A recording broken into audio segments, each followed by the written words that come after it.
Pegue a sua Bíblia, abra no Evangelho de João, capítulo de número 9, eu quero ler com os irmãos e com as irmãs, do versículo de número 1 até o versículo de número 12. A Bíblia tem 4 evangelhos, Mateus, Marcos, Lucas e João.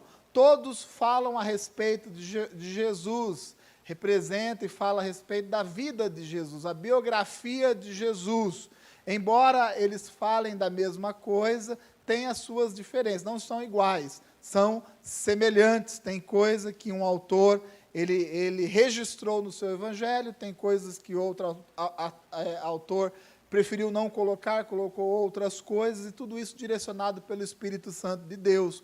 Inclusive tem um livro muito interessante, chamado O Evangelho Reunido. Eu não sei se vocês conhecem esse livro, é um livro muito antigo, difícil de encontrar, né, do pastor João Ribe.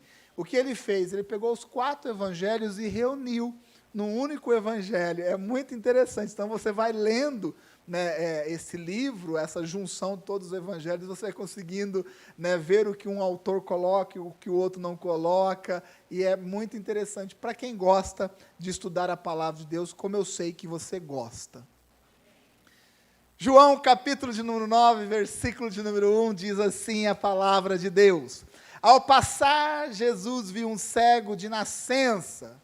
Esse cego era um cego que nasceu cego, ele nunca tinha enxergado. Seus discípulos lhe perguntaram: Mestre, quem pecou, este homem ou seus pais, para que ele nascesse cego? E disse Jesus, essa é a resposta de Jesus: Nem ele nem seus pais pecaram, mas isto aconteceu para que a obra de Deus se manifestasse na vida dele. Enquanto é dia, precisamos realizar a obra daquele que me enviou. A noite se aproxima, quando ninguém pode trabalhar. Enquanto estou no mundo, sou a luz do mundo.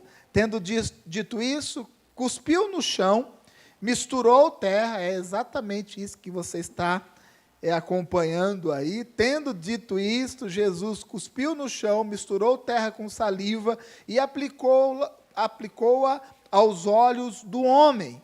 Então lhe disse: vai lavar-se no tanque de Siloé. Siloé quer dizer enviado. O homem foi, lavou-se e voltou vendo. Seus vizinhos e os que anteriormente o tinham visto mendigando perguntaram: não é este o homem que costumava ficar sentado mendigando? Alguns afirmaram que era ele. Outros diziam: não, apenas se parece com ele. Mas ele próprio insistia: sou eu mesmo. Então, como foram abertos os seus olhos, interrogaram-no eles. E ele respondeu: o homem chamado Jesus misturou terra com saliva, colocou-a nos meus olhos e me disse que fosse lavar-me em Siloé. Fui, lavei-me e agora vejo. Eles lhe perguntaram: onde está esse homem? Não sei, disse ele. Assim diz a palavra de Deus. Eu tenho uma percepção que eu quero compartilhar com cada um aqui nessa noite. São coisas que nós vamos observando na igreja e as experiências que nós vamos vivendo, acompanhando pessoas. Eu percebo que, ao passar do tempo, a maioria das pessoas tem uma tendência de adquirir na sua vida espiritual uma timidez. Eu tenho observado isso. Quando nós nos convertemos, quando uma pessoa se converte, ela começa a olhar para a sua vida da forma que realmente ela é.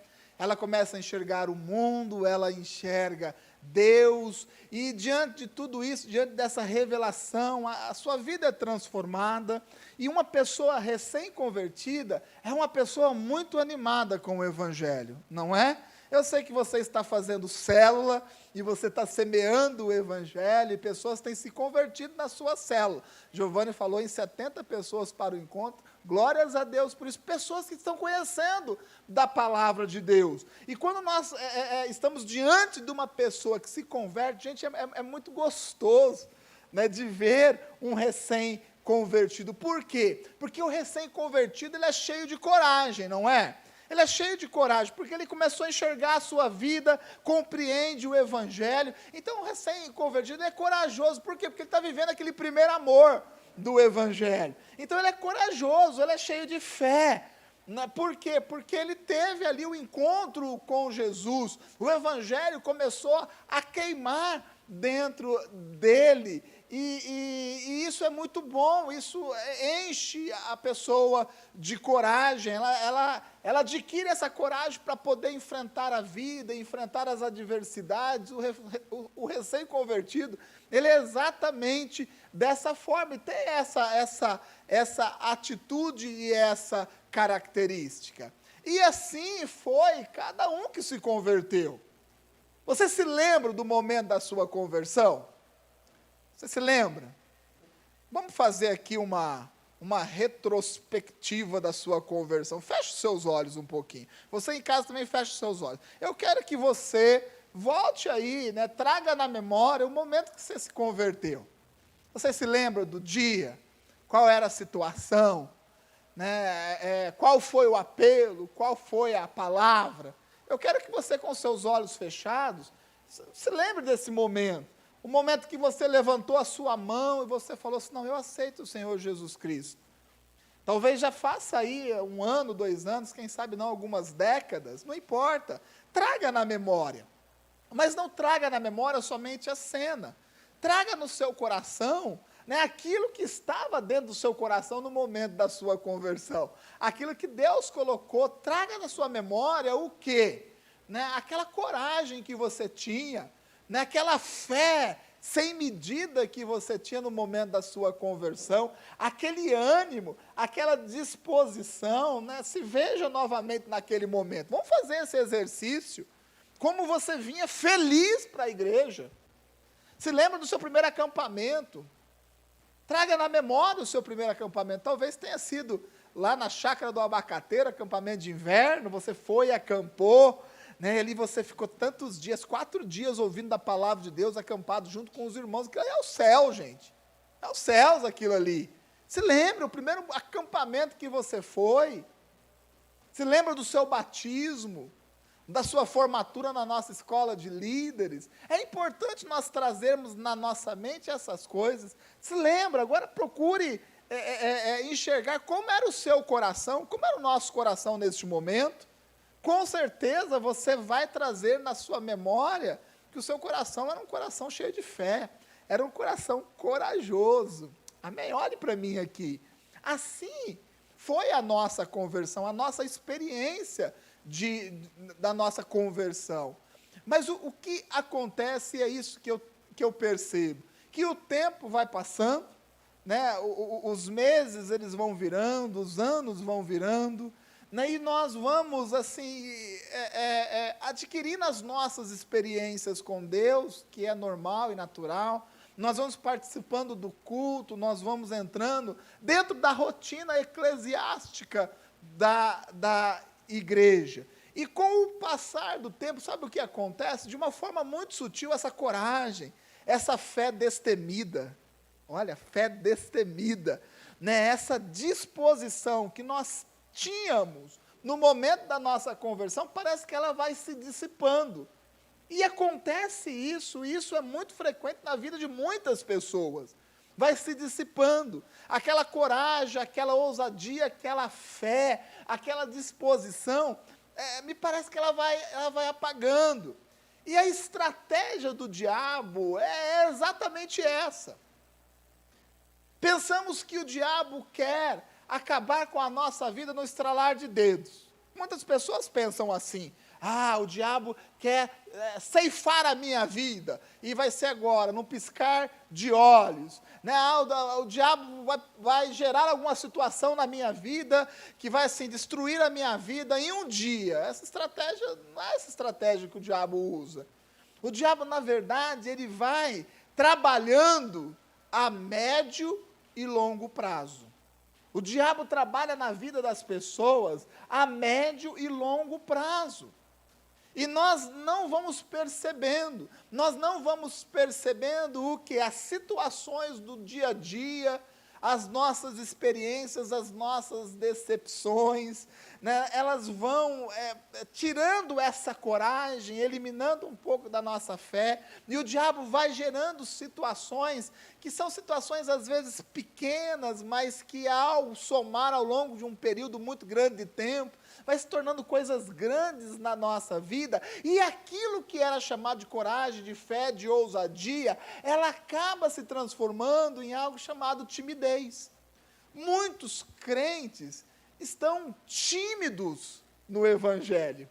Não é a timidez de ser uma pessoa envergonhada, é a timidez no sentido de ousadia com as coisas de Deus. Com certeza você trouxe na sua memória, na sua lembrança, o momento da sua conversão. No momento da sua conversão, quando você conheceu Jesus, você olhou para os seus problemas, você viu que os seus problemas eram desse tamanho perante Jesus. E a gente encarava, nós tínhamos fé, não, agora, olha, eu andava no mundo, agora eu conhecia Jesus, e a minha vida foi transformada. Vem em mim situação contrária que eu vou vencer. Por quê? Porque eu estou cheio da palavra de Deus. O Evangelho está queimando dentro de mim. E o tempo passa, gente, e o diabo vai minando a nossa vida. O que deveria acontecer é que, ao passar dos anos, essa coragem deveria ser aumentada. Essa ousadia que nós adquirimos e que todos têm no momento da sua conversão, no passar dos anos, ela deveria ser o quê? Aumentada, mas o que acontece é que ela vai diminuindo. Nós vamos nos acostumando com as rotinas dentro da igreja, nós vamos nos acostumando a vir no culto, a ir no acampamento, a participar de uma conferência, isso vão ficando coisas naturais na nossa vida, e quando a nossa vida se torna uma vida natural, nós fechamos a porta para o sobrenatural de Deus. Então, essa timidez, ela não pode tomar conta da nossa vida. Nós devemos ter fome de Deus. Amém? O quanto você tem fome de Deus. Essa expressão é uma expressão assim, um pouco estranha, mas é fome. O desejo de se alimentar, de colocar as coisas de Deus dentro de você, dentro do seu coração. Qual é esse nível de fome? Eu acredito, eu creio que no início da sua conversão, olha, você não perdia culto. E mais, no culto você estava concentrado ali no que Deus estava fazendo na sua vida, o que Deus estava falando contigo. E agora, nesse momento que nós já nos tornamos crentes adultos, o quanto dessa coragem, o quanto dessa fome, o quanto dessa ousadia nós temos, essa fome voltada para a obra de Deus, para o reino de Deus, o quanto você tem empenhado, tem tido o desejo de participar, de se envolver com as coisas de Deus. Ah, não, pastor, eu fui muito envolvido com a igreja e tudo mais, agora eu estou de boa. Agora eu estou na minha, né? Agora eu estou tranquilo. Sabe, eu já fui mais envolvido. Ah, olha, eu já participei tanto nisso na minha conversão, eu tinha tantas coisas, eu me dedicava tanto, agora eu estou mais tranquilo, sabe? Na verdade, você trocou a coragem por timidez. Ao passar dos anos, você foi trocando a sua ousadia por uma timidez. Nós fomos, ou nós vamos, perdendo a fome, talvez pelas decepções, porque a obra de Deus, ela não é fácil, ela exige de nós corpo, alma e espírito, e exige tudo isso por completo.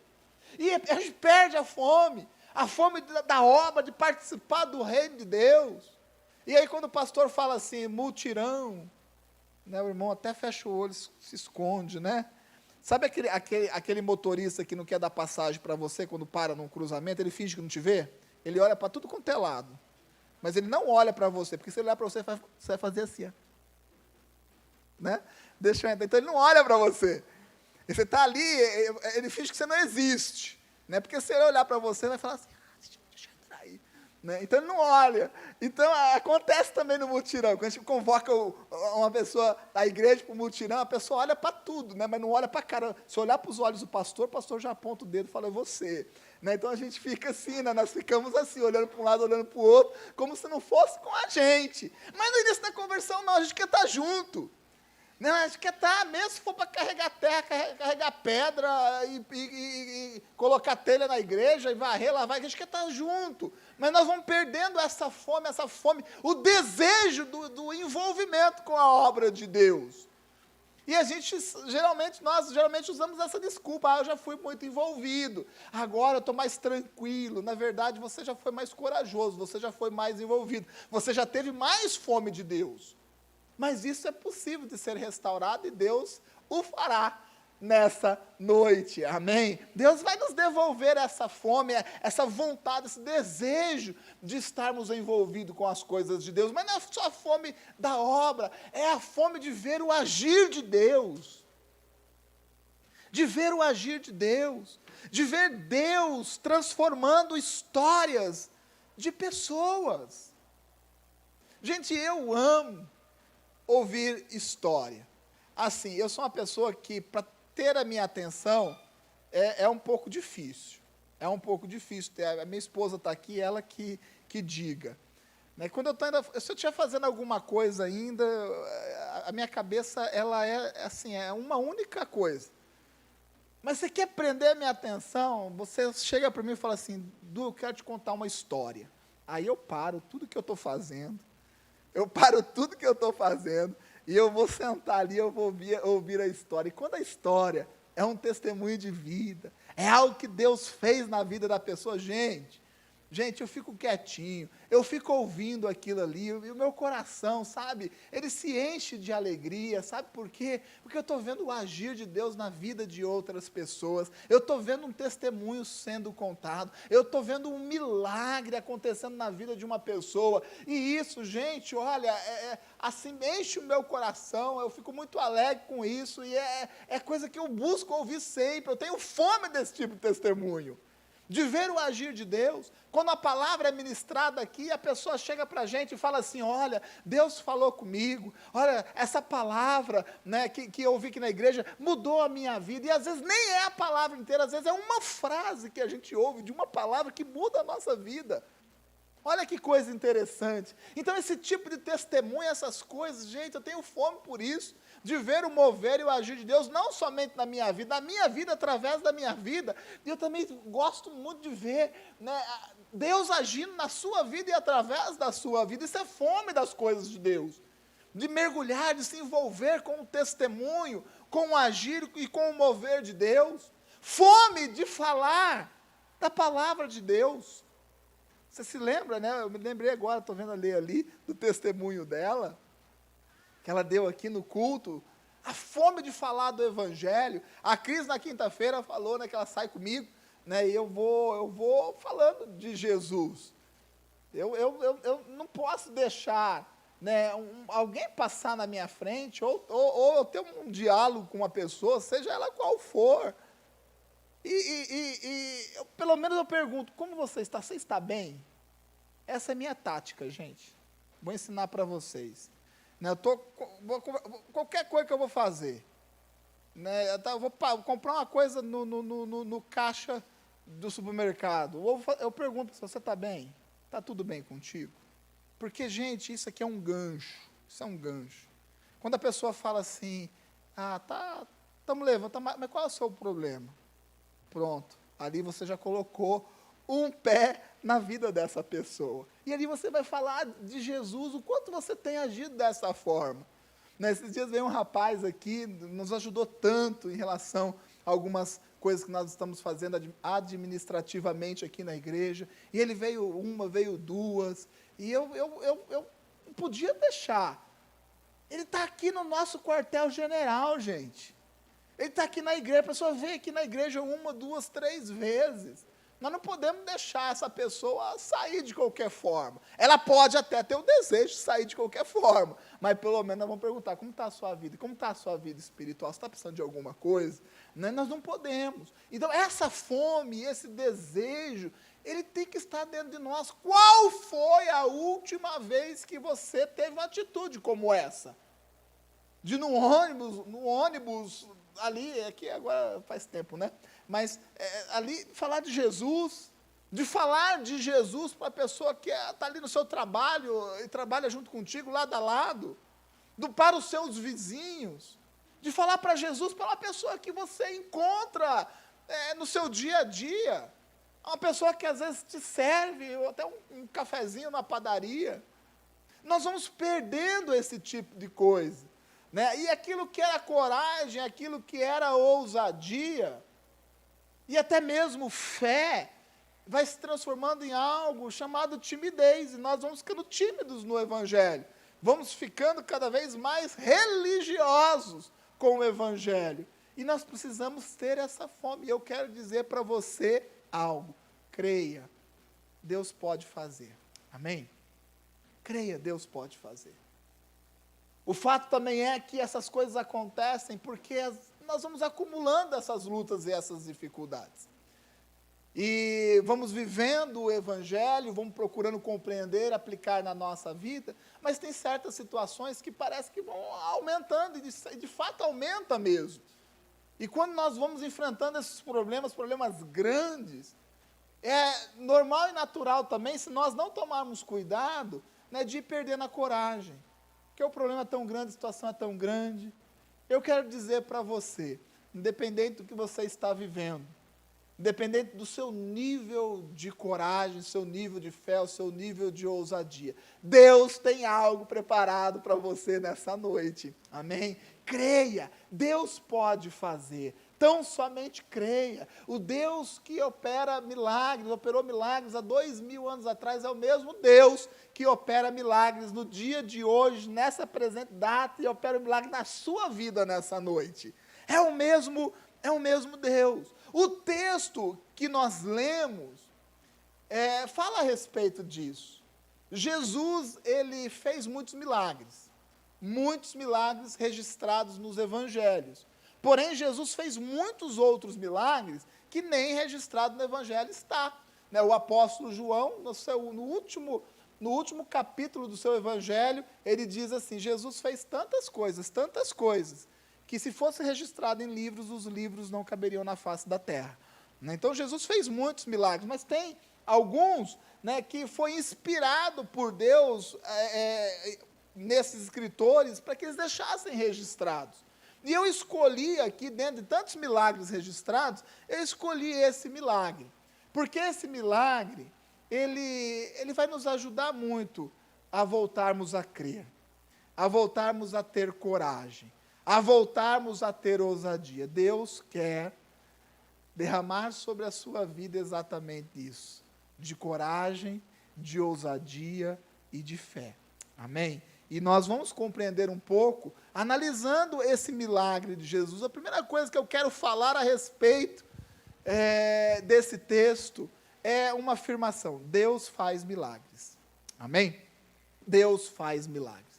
Ah, Du, mas eu sei que Deus faz milagres. Eu sei, Deus já fez milagre na minha vida. Ah, eu sei, porque Deus já fez milagre na vida daquela pessoa. Eu sei que Deus faz milagres, eu tenho essa compreensão.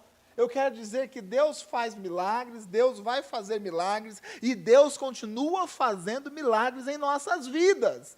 Nós não podemos nos esquecer disso. Aquela fé que nós tínhamos, aquela coragem que nós tínhamos lá no início da nossa conversão, ela tem que ser restaurada e tem que ser recuperada, porque tem pessoas que dentro da igreja, vivendo dentro da igreja, participando dos cultos, fazendo a sua cela, crê, mas não crê que Deus pode.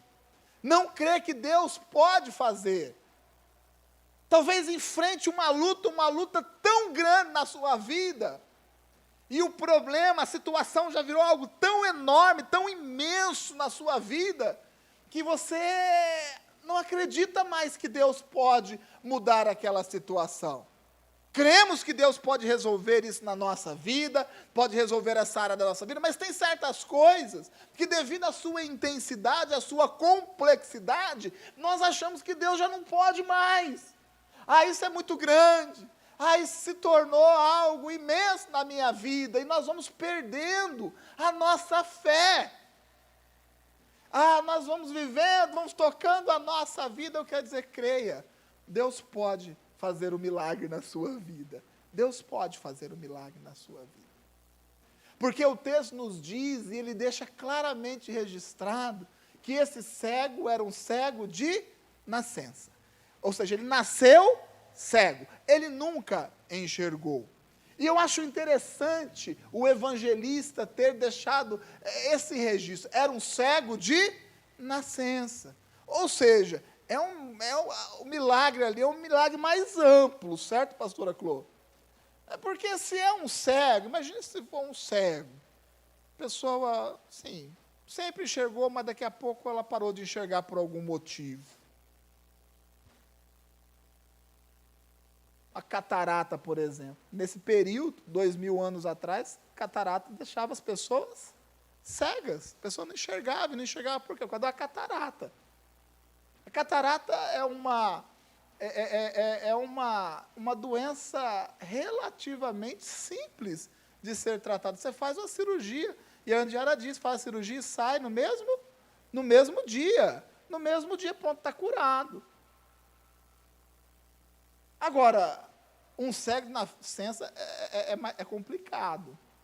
É complicado. Às vezes nós cremos no milagre da cura de um cego por causa de uma catarata, mas nós não cremos na cura de um cego de nascença. Nós segmentamos o milagre de Deus. Nós vamos segmentando o poder de Deus na nossa vida. Se fosse desse jeito, a pessoa, ela teve uma doença e ficou cega, aí eu creio que Deus pode fazer. Mas essa pessoa nasceu, aí é demais, é um problema maior. Deixa eu trazer isso para a nossa realidade. Tem certas áreas da nossa vida que nós cremos no milagre de Deus. Por quê? Porque são áreas que racionalmente nós conseguimos dimensionar. Sempre que nós conseguimos raciocinar, dimensionar o nosso problema, equacionar o nosso problema, a gente acredita que Deus pode fazer. Mas quando nós estamos enfrentando uma luta que racionalmente é impossível, uma situação que humanamente é impossível de resolver, nós não acreditamos no milagre. Olha como a nossa cabeça ela é invertida. Eu sei que Deus vai ajudar aqui, eu equilibrar a minha vida financeira. Por quê? Porque eu já fiz a conta, eu faço isso, faço aquilo lá, Deus me abençoe, eu creio no milagre. Glórias a Deus. Por quê? Porque você tem uma matemática para aquilo. Você racionalizou aquilo, você pensou, você viu que a conta pode fechar de certa forma. Aí eu creio no milagre. Mas e quando a conta não fecha? E quanto o problema que nós enfrentamos na nossa vida é tão grande, que você não consegue nem medir a dimensão. Você consegue crer no milagre de Deus na sua vida?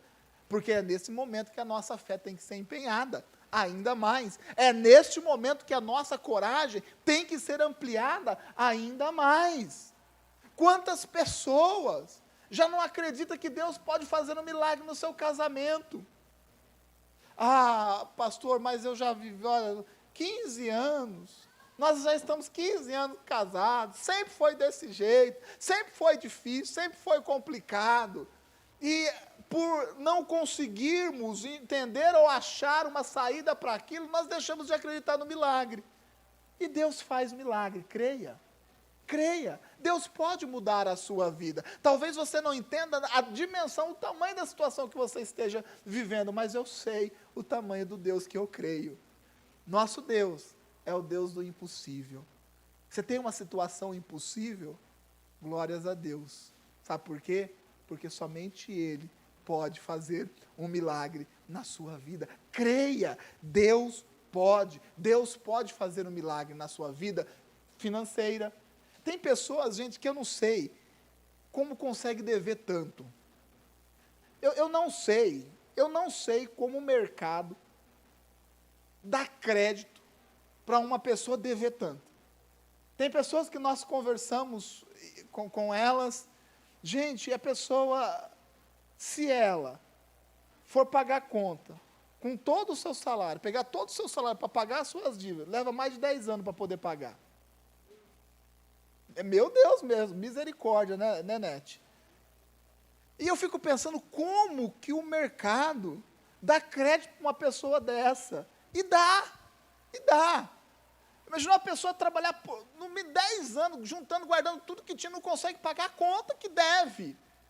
E tem gente nessa situação, inclusive algumas pessoas têm situação pior do que essa. E pessoas que enfrentam essa situação têm uma tendência de deixar de crer. Para de crer no milagre de Deus. Para de crer no impossível, porque é muita coisa. Deus pode fazer um milagre na sua vida. Amém? Deus pode fazer um milagre na sua vida. Independente do tamanho do problema. Do tamanho, da profundidade do poço no qual você está aí, tentando sair. Deus é um Deus de milagres. E eu quero deixar isso muito claro no seu coração nessa noite. Nós precisamos novamente ter a coragem, novamente ter a ousadia, ter aquela disposição, crer, ser homens e mulheres cheios de fé, a ponto de olhar para esses problemas que são muito grandes e crer e ter coragem o suficiente, fé o suficiente para poder encarar. E não ficarmos aquém, apáticos, tímidos diante dessa situação. Ah, pastor, mas essa dívida foi problema meu mesmo. Lógico, não foi Deus que fez a dívida para você, né?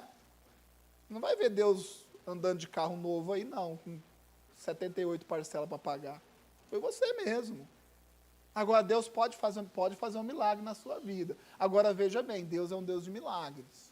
E eu creio nisso. O maior milagre que Deus pode fazer na nossa vida é renovar a nossa mente, é renovar o nosso coração, é depositar dentro de nós essa coragem, essa fé e essa ousadia que é tão necessária. Por isso, o evangelista diz, era um cego de nascença.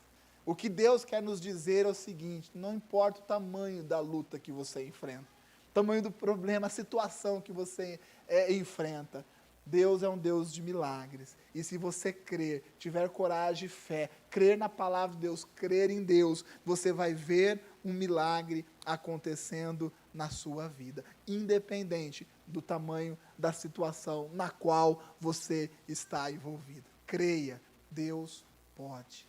Creia, Deus pode. Mulher, quando seu marido chegar para você desesperado, contando uma situação muito adversa, você fala assim para ele, creia, Deus pode.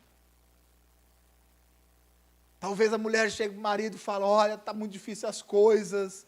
Você, marido, vira para sua mulher e fala assim, olha, vamos crer. Sabe por quê? Porque Deus pode. Deus pode restaurar a sua casa. Deus pode restaurar a sua vida financeira, Deus pode restaurar a sua vida espiritual, Deus pode restaurar o seu ministério. Sabe por quê? Eu creio e eu sei que Deus pode, porque o mesmo Deus que operou milagres registrados aqui na Bíblia, é o mesmo Deus que opera milagres no dia de hoje, é o mesmo Deus que vai operar e já está operando milagres na sua vida, independente da situação na qual você esteja envolvido. Você crê nisso? É um momento de ter coragem, gente. O diabo, ele vai imputando na nossa vida essa timidez, vai tirando da gente a ousadia, vai tirando de nós o desejo, a fome das coisas de Deus. Qual foi a última vez que você orou por uma pessoa que estava doente? Porque hoje em dia a gente faz assim, né? Nós fazemos assim, né? Às vezes você vai fazer a célula, aí a pessoa da célula diz assim, eu tô muito bem hoje, né? Estou com o bucho virado, estou brincando, espinhela caída, não, estou com dor de cabeça, que é o mais comum, estou com dor de cabeça, e nós estamos ali, naquele ambiente, e sabe o que é o comum das pessoas falarem, você está com dor de cabeça? Então toma aqui esse remédio, toma esse Dorflex, toma esse, eu nem sei remédio de dor qual é, toma esse remédio aqui, não, fica tranquilo, vai deitar na sua cama, a gente faz a célula aqui, você fica repousando, cadê a ousadia? Cadê aquele ímpeto do cristão cheio de coragem? Fala, você está com dor de cabeça? Então nós vamos orar aqui, vamos pôr a mão na sua cabeça aqui, essa cabeça vai parar de doer e você vai participar da célula. Cadê a nossa ousadia? Cadê a nossa coragem? Cadê aquela coragem, aquela fome das coisas de Deus, né, que existia em nós, naquele momento da nossa conversão, nos primeiros passos que nós estávamos dando no Evangelho? Então nós vamos nos esquecendo disso, gente. Nós vamos cumprindo as nossas rotinas eclesiásticas. E o diabo, ele vai colocando coisinhas e vai tirando daqui a pouquinho. Nós estamos tímidos, sem coragem, sem ousadia. E nós precisamos entender que precisamos de um pouco a mais. Ah, pastor, eu vou no culto, eu vou no acampamento, eu vou em todas as programações da igreja. Eu faço célula. Glórias a Deus. Isso aqui, gente, é o combo básico. Gostou dessa, Giovanni? É o combo básico. Glórias a Deus por isso. Mas você tem que entender que você tem que ir um pouquinho a mais. Você tem que ir um pouquinho a mais. Você tem que ter uma disposição a mais. A intenção de dar um passo a mais, de avançar um pouco a mais. E isso faz com que essa timidez saia da nossa vida e, pelo contrário, isso faz com que a nossa fé, a nossa ousadia, a nossa coragem sejam aumentadas. Olha, não, pastor, eu não vou fazer uma célula, não, eu vou fazer 2 células. Aquela ousadia de evangelizar. Olha, pastor, eu vou fazer mais, eu quero ir evangelizar, né, na prisão, eu quero ir evangelizar no orfanato, eu quero ir evangelizar na praça. Eu sou da época do culto da praça, gente. Fazia culto da praça também, né, Clebinho? Você deu uma risadinha por trás dessa máscara aí. Eu sei que você já pegou muito sol comigo na cabeça, tocando violão a tarde inteira, e ninguém parava para ouvir a palavra, né? É o momento de retomarmos essas coisas. Ah, não, mas eu já estou aqui, vindo no culto, fazendo a minha cena. Faz um pouco a mais, faz um pouquinho a mais. Seja uma pessoa um pouco mais disposta, e você vai ver o seu nível de fé, de unção, o poder de Deus que é derramado sobre a sua vida, sendo aumentados a cada dia. Não diminua Deus, porque o seu problema ele tem aumentado. Sabe por quê? Porque eu creio que Deus pode fazer um milagre na sua vida. Você crê? Glórias a Deus. Deus tem o seu jeito, gente. Deus tem a sua forma. Sabe por que muitas pessoas desanimam na fé, Josué? Porque quer que Deus age da forma que Ele quer. Tem gente que é tão boa, que quer ensinar Deus. Tem muita gente que quer ensinar Deus. É do jeito que eu quero. Então, quando vai orar, né, ora ensinando a Deus. Senhor, este é um problema que eu estou enfrentando, é um problema muito grave, muito grande. Porém, Deus, eu já tentei todas as alternativas, mas diante de tudo isso, eu creio que essa alternativa é a correta a se decidir. Então, eu quero ajudar Deus a decidir a minha vida. Deus tem o seu jeito. Sabe por que muitas pessoas não conseguem enxergar os milagres, o poder e o agir de Deus, pastora Clô? Sabe por quê? Porque quer que Deus age do jeito que ela quer que Deus faça do jeito que ela quer que seja feito. E Deus tem as suas formas. Jesus, ele poderia estralar os dedos e aquele cego de nascença voltar a enxergar. Jesus, ele gospe no chão, ele faz ali um barro com a saliva, coloca no olho daquele cego e fala assim, vai se lavar lá no tanque de Siloé. E eu tive o prazer, o privilégio de conhecer esse tanque. Quando nós fomos para Israel em 2008, né, esse tanque, o tanque de Siloé, tinha acabado de ser descoberto. Eles estavam aí escavando e nós vimos um pedaço do tanque de Siloé. Fica uma parte mais baixa de Jerusalém. Gente, eu fiquei assim, pensando, se esse cego tivesse sido curado por Jesus lá no alto, descendo, aquele lama no olho, até o tanque, isso é exposição, gente. Jesus, ele tem a sua forma de agir na nossa vida. Jesus tem o seu jeito, Deus tem o seu jeito de agir na nossa vida. Ou você confia ou você não confia. Não existe mais ou menos nisso.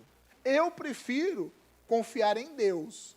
Eu confio mais em Deus do que em mim mesmo. Eu prefiro entregar a minha vida a Deus. E eu não tenho problema com esse negócio de exposição, não. Muitas pessoas não veem o milagre de Deus acontecer na sua vida, sabe por quê? Porque não se expõe. Não se expõe. O culto de quinta aqui foi um culto maravilhoso. E aquele ato profético, gente, ato profético é algo que nos enche de fé. Mas muitos atos proféticos nos expõem bastante. Vendo aquelas mulheres subindo aqui no altar, se expondo daquele jeito. Ainda sobrou 3 rosas, né? E a Karina disse assim, tem 3 rosas aqui, essa é extra, é o plus de Deus. Né? Quem quer? Né? E subiu mais 3 mulheres aqui, os maridos oraram mais forte, né? Falou, ei meu Deus, é mais água no feijão, né? Vou ter que colocar mais, mas subiram. A exposição, sabe o que nós queremos? Nós queremos que Deus faça um milagre na nossa vida, mas nós não queremos nos expor. Nós queremos que Deus faça um milagre, quietinho. Às vezes a gente está arrebentado financeiramente, fez burrice. Aí a gente ora a Deus, Deus, eu estou devendo muito, é muito dinheiro. Você sabe, né, Deus? Faz um milagre aqui na minha vida, faz quietinho. Eu não quero ir lá falar com o pastor, não. O pastor vai perguntar se eu estou dando dízimo. Aí fica quietinho. Você fala quietinho. Não, Deus, faz um milagre aqui na minha casa. Olha aqui, o pau está comendo solto entre eu e a minha mulher. Olha, mas eu tenho um ministério lá na igreja. Faz um milagre baixinho. Não deixa o meu líder saber, não. Não deixa o meu líder saber. Sabe por quê? Porque eu vou ser exposto. E aí a gente coloca o joelho e fala, Deus, você até ora baixinho. Até ora baixinho. Deus, aquele pecado. Estou voltando a cair naquele pecado, Deus.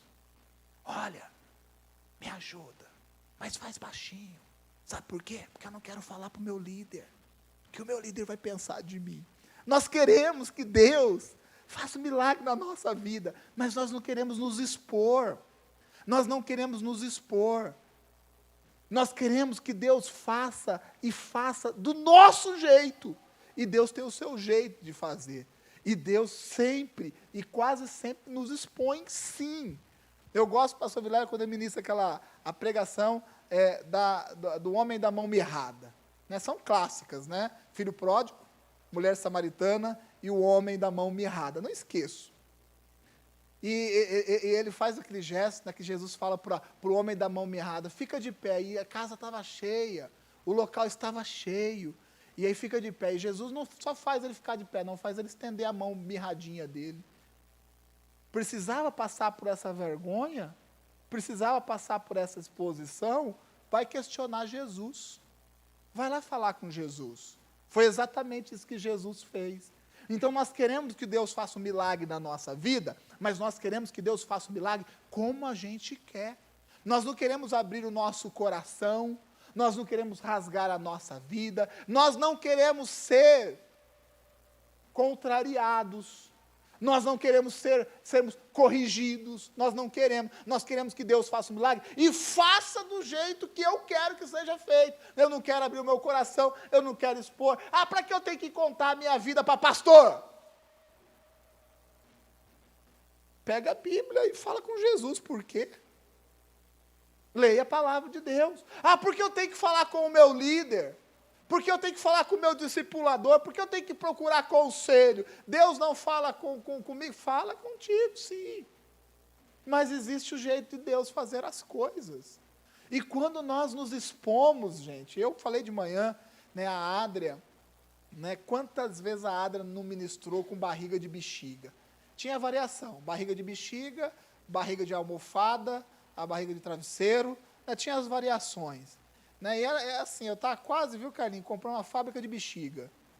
Era mais fácil, até deixava os pacotinhos guardados lá, né, deixa no carro, precisar, põe debaixo da blusa, pronto, ali a barriga.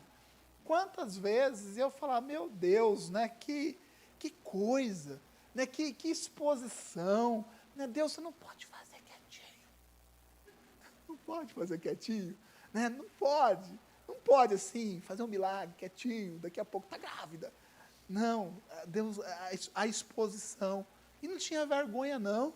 E vinha e colocava a barriga de bexiga e ministrava, e fazia aqui, né, o ato profético. Quantas pessoas, pastores, não foram na nossa casa, porque graças a Deus, né, passa muita gente lá na nossa casa, iam dormir lá em casa, pastores, e aí olhava lá o quarto das crianças, tinha uma placa azul chamada Pedro, e uma placa rosa chamada Chloe.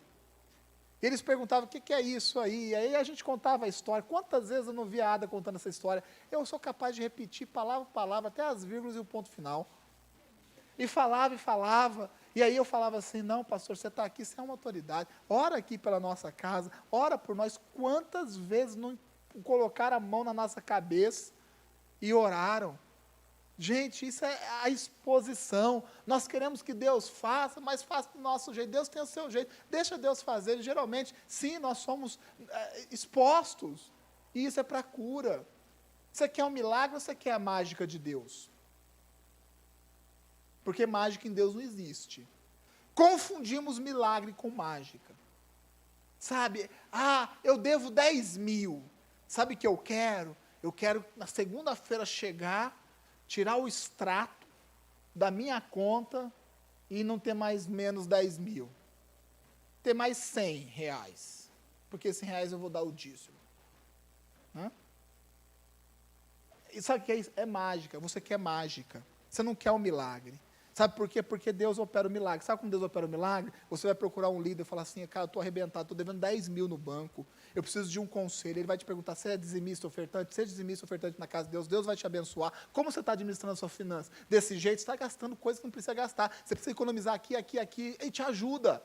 E sabe o que você faz? Você aplica isso. Você começa a ser dizimista, você começa a ser ofertante, você começa a organizar a sua vida financeira. E sabe o que acontece? Aquele 10 mil, em um ano, já não existe mais.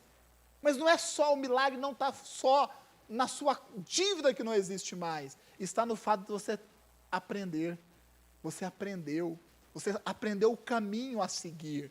Esse é o milagre de Deus. Isso não vai acontecer mais na sua vida. Sabe por quê? Porque não foi mágica que aconteceu. Foi o milagre de Deus. E o milagre de Deus, ele nos ensina e ele nos prepara e faz de nós pessoas fortes. Amém? Eu encerro essa ministração falando que Deus muda a nossa história. Deus muda a nossa história. E eu escolhi esse milagre de propósito, porque esse milagre fala a respeito de uma pessoa que não somente foi curada, uma pessoa que foi curada, mas teve a sua história transformada e mudada. A Bíblia nos diz, os últimos versículos que nós lemos, fala que as pessoas que encontravam esse homem, que era cego, não o reconhecia. Olhava para ele, os vizinhos, a Bíblia diz os vizinhos, pessoas próximas dele ali, dizia que olhava para o homem e falava assim, não, será que é aquele que era cego? Será que é aquele? Alguns diziam assim, será que é? Outros diziam assim, não é não, apenas se parece com ele. E aí o cego tinha que chegar e falar assim, não, sou eu mesmo. As pessoas olhavam a mudança de história daquele homem e não acreditavam, não reconhecia. E tinha que chegar para ele e falar, você é aquele cego? Ele falava assim, era eu mesmo, Jesus me curou. Meu irmão, esse é o testemunho que todo cristão tem que ter. Todo cristão tem que ter. E é tão bom ouvir um testemunho como esse. É tão bom, né, você encontrar uma pessoa, Fernando, que você é amigo de infância, que você não via há muito tempo, e a pessoa olha para você, Fernando, e olha para o Fernando e fala assim, Fernando, é você, Fernando? Né? Aí o Fernando vai falar assim, sou eu mesmo, você está tão mudado. Aí o Fernando vai falar assim, eu conheci a Jesus, eu tenho uma esposa maravilhosa, eu tenho uma família linda, Deus mudou a minha história, sou eu mesmo. Olha que testemunho para poder contar. Imaginou, Rafa?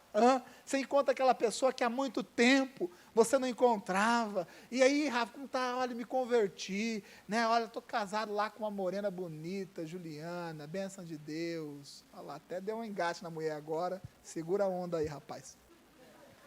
Estou casado, olha, estou na igreja, E a pessoa vai falar assim para o Rafa, Rafa, eu nem te reconheci. E você vai falar, pois é, sou eu mesmo.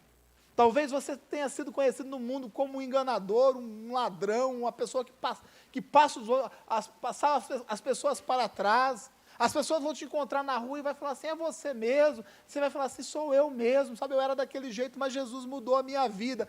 Eu creio nesse tipo de testemunho. E nós precisamos ter esse testemunho. Cada vez que nós mergulhamos nesse evangelho, mais irreconhecíveis nós somos para o mundo. E é tão bom ouvir isso. Ah, você é aquela, eu sou aquela pessoa, mas você está tão mudado, eu estou mudado, sabe por quê? Porque eu conhecia Jesus. Jesus fez um milagre na minha vida. Quanto tempo nós não escutamos um testemunho como esse? Qual foi a última vez que uma pessoa olhou para você e falou assim, você está mudado? Você tem algo novo na sua vida, tem algo muito bom na sua vida. E você vai falar, ou você falou assim, não, realmente tem mesmo. Sabe por quê? Porque eu conhecia Jesus e Jesus fez um milagre na minha vida. Creia, Deus pode fazer um milagre na sua vida.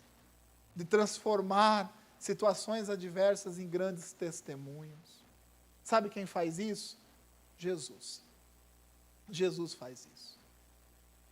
Aquelas pessoas perguntavam para o cego, e aonde está esse Jesus? E o cego falou assim, eu não sei. Deve estar por aí, eu não sei. Mas eu quero dizer que eu sei onde Jesus está. Jesus está aqui nessa noite. Jesus está aqui nessa noite. Creia, creia. O Giovanni fez uma oração hoje pela manhã, e na oração ele disse assim, onde Deus está, existe milagres. Onde Deus está, existe milagres. Onde Jesus está, existe milagres. Você crê em milagres? Você crê que Deus pode fazer um milagre na sua vida? Pois então Ele vai fazer. Sabe por quê? Porque Ele está presente neste lugar. Feche os seus olhos, por favor. Eu quero orar por vocês, mas antes de orar por cada um de vocês, eu vou deixar você meditando, eu vou deixar você aí pensando um pouquinho a respeito dessa palavra. Creia, Deus pode. Você realmente crê que Deus pode fazer um milagre na sua vida, independente do tamanho da situação que você está envolvido? Você realmente crê que Deus pode transformar a sua história de vida, independente do tamanho do problema que você esteja vivendo? Você realmente crê no poder de Deus? Talvez você reconheça nessa noite que você já está com a sua coragem abalada. Talvez você possa humildemente assumir que a sua fé está desgastada. Talvez a sua fé foi diminuída ao longo do tempo. Talvez você reconheça que falta essa disposição e essa ousadia na sua vida. Talvez você, há um tempo atrás, já foi uma pessoa muito ousada, cheia de coragem no Evangelho, destemida. E reconhece que nessa noite não. Que nesse momento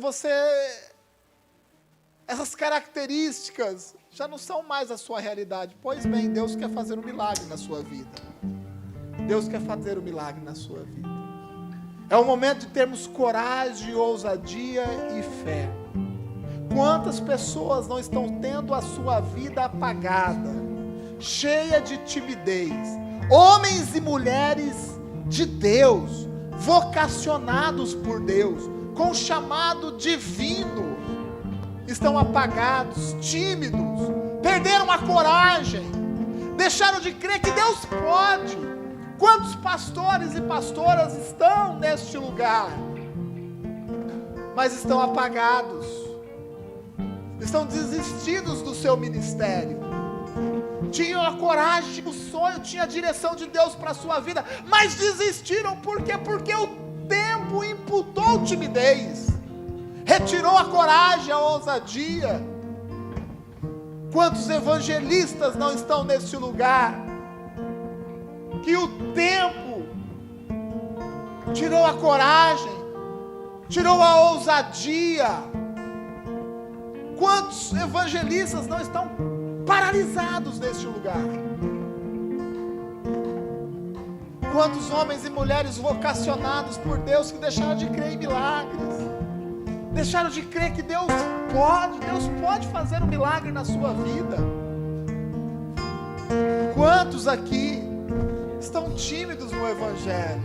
É o momento de nós termos essa nossa vida restaurada, essa área da nossa vida restaurada.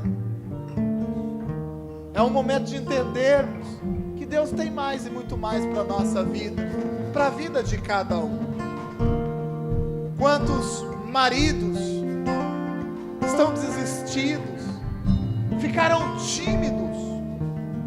Quantas esposas, devido a situações complicadas, não estão tímidas, já não conseguem mais orar, não conseguem mais interceder pela sua casa, por quê? Porque a timidez tomou conta, o tempo passou, o problema persistiu, e o diabo foi minando mente, coração, alma e espírito. Esse apelo é para aqueles que humildemente se reconhecem,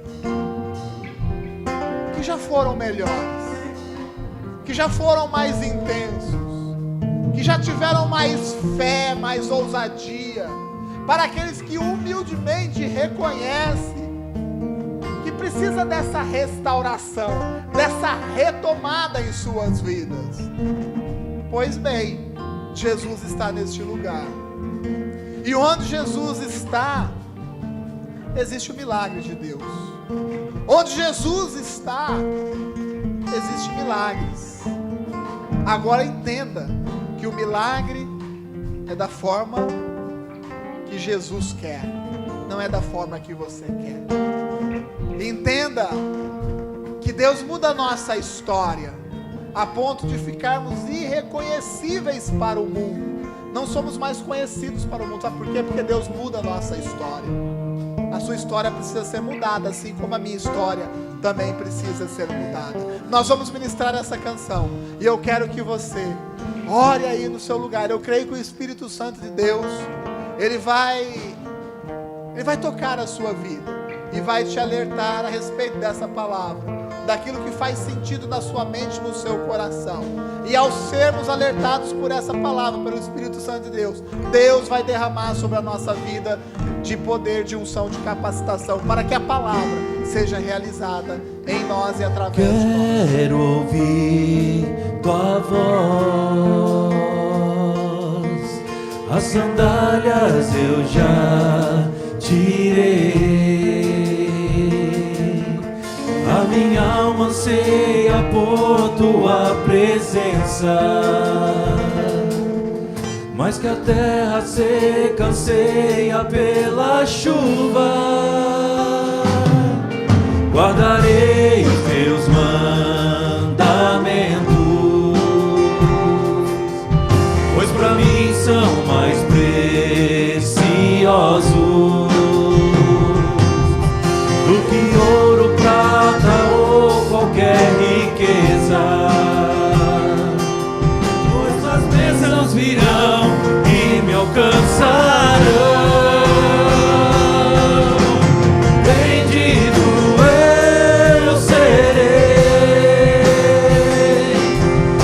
Celeiros transbordarão, todos dirão que sou chamado pelo nome do Senhor. Os céus se abrirão, o bom tesouro do meu Senhor. Vai prosperar onde eu tocar as minhas mãos.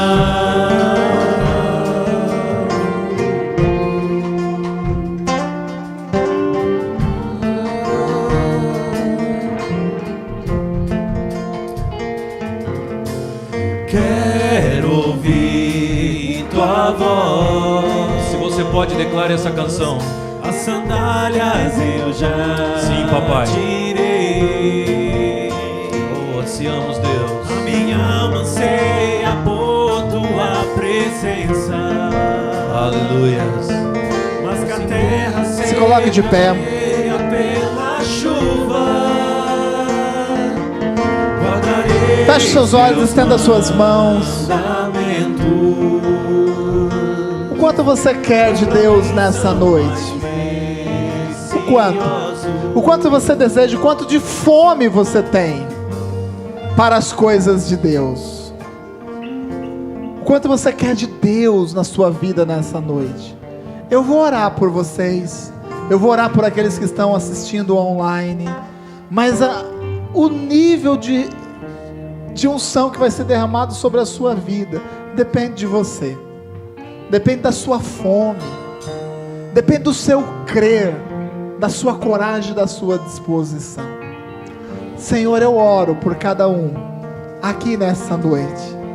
Eu oro por todos aqueles que nos escutam online, Senhor.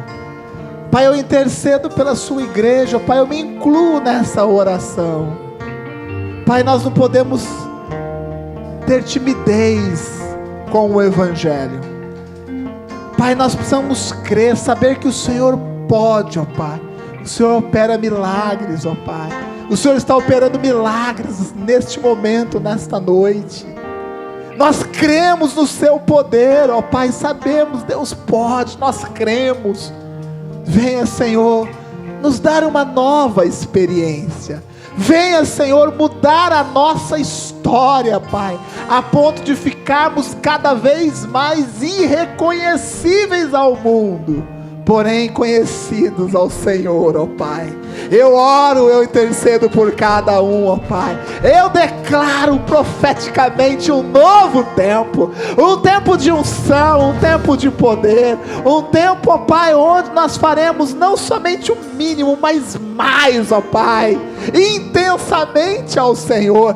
Derrame sobre nós, sobre a sua igreja, nessa noite, ó Pai, deste poder, desta ousadia, desta unção. Cremos em Ti, Senhor, cremos no seu poder, ó Pai. Por isso nós declaramos: venha, Senhor. Senhor Jesus, opera em nós o seu milagre, o milagre da forma que o Senhor entender, da forma que o Senhor quiser. Seja feita a sua vontade na nossa vida, ó Pai. Transforme a nossa história, ó Pai. Muda a nossa vida. Nós cremos, ó Pai, no seu poder. Cremos em Jesus, que opera no nosso meio nessa noite. Declare mais uma vez esta canção. bendito, bendito eu serei. Os meus celeiros transbordarão. Todos verão que sou chamado pelo nome do Senhor, e os céus se abrirão. O bom celeiro do meu Senhor, tudo vai prosperar onde eu tocar as minhas mãos. Amém. Tudo vai prosperar onde você tocar as suas mãos, porque o poder de Deus está sobre a sua vida. Amém. Você crê nisso? Você recebe essa palavra? Dê um forte aplauso ao Senhor, então. Que Deus abençoe a sua vida. Seja cheio, cheia da unção e do poder de Deus. Amém. Sei que teremos muitos testemunhos para contar, porque muitos milagres Deus já está fazendo no nosso meio. Creia, Deus pode. Quando você encontrar uma pessoa talvez desistida, desanimada, você diga exatamente isso para ela. Creia. Sabe por quê? Porque Deus pode mudar essa situação. Creia, Deus pode mudar a situação das nossas vidas. Amém? Que Deus te abençoe. Quinta-feira nós teremos o culto de macrofesta aqui. Então vem aí com a cor respectiva da sua macro. Tem sido o culto de macro tem sido um culto, gente, renovado e restaurado, certo, Gigi? Não, um culto tão alegre, uma palavra tão direta, e temos tido aí pessoas, gente, o culto de macro é um culto específico para a gente poder trazer, né, o que? Convidados. né, trazer pessoas aqui da nossa célula que talvez você não conseguiria trazer no culto normal. Então o culto de macro serve exatamente para isso, tá bom? Então convide pessoas, né, organize a sua célula para que você e a sua célula esteja aqui na próxima quinta-feira. Amém?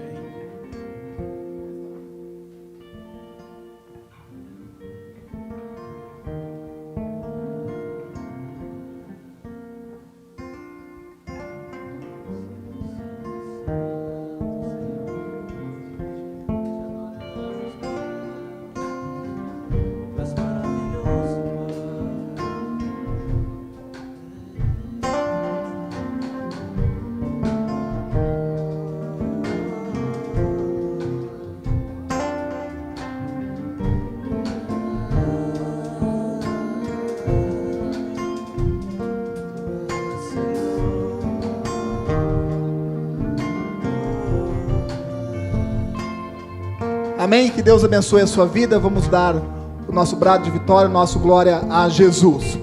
1, 2, 3. Glória a Jesus. Que Deus te abençoe.